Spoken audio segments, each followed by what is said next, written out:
More people living on American streets at any time in 100 years. It's getting very noticeable. It's obviously a sign of decay. It's scary, actually. So Joe Biden has finally named someone to be his new homelessness czar.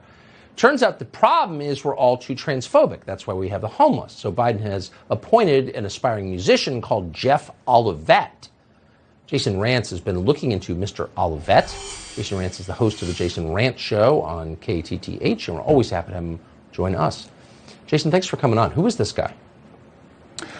He is someone who is deeply unimpressive and a long-established member of the homeless industrial complex. He most recently became an anti-racist consultant who tells white people to curb their white privilege, which is ironic because he probably used that to land this new job. So all of it basically views homelessness through a critical race theory and social justice lens, which basically means he blames homelessness on racism because the homeless population is disproportionately black. So what he's basically saying is, look, if you're black, if you have a mental illness or an addiction and you're homeless, he says it's because of institutional racism in the healthcare system that didn't give you affordable healthcare treatment to begin with that led you to become homeless. Are you freaking serious? Are you serious? That is...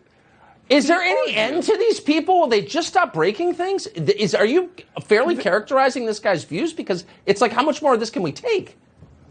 Yeah, no, I was in the same way. I've been looking over and over a lot of his interviews, and it's pretty clear where he stands. He's basically saying, look, if you're going to end racism, you have to get at the root causes, and then that turns into ending homelessness. And he actually explains what needs to happen, he says, in this interview here with a nonprofit called Family Promise. If we don't pull it out by the root, if we don't address the deep structural underlying racism that is driving high rates of homelessness for people of color and families of color, then there's no way we'll ever end it. So that doesn't actually explain why white people are homeless or Asians or Latinos, but it's not a priority for this White House. So moving forward, this is what we can expect. He's going to pour billions of dollars into a housing first strategy, which kind of functions the way it sounds. So the homeless get housed first, meaning there's no conditions on the housing, like getting addiction treatment so you're not shooting up in the subsidized home. And usually proponents will look to Salt Lake City because they use this model, and it's been really effective in getting like 95% of the homeless people that they get into contact with into housing. However, the studies show they don't actually become self-sufficient. So that's in part because of the underlying conditions that are never treated successfully. So using this approach nationally basically means you're going to be spending billions of dollars on housing and case management where the homeless never actually leave.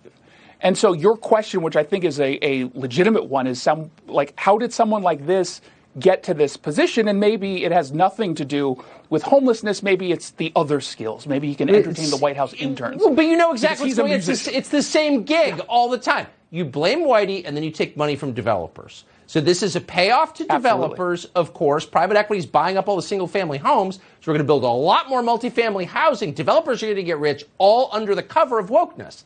Like, we're on to the game now.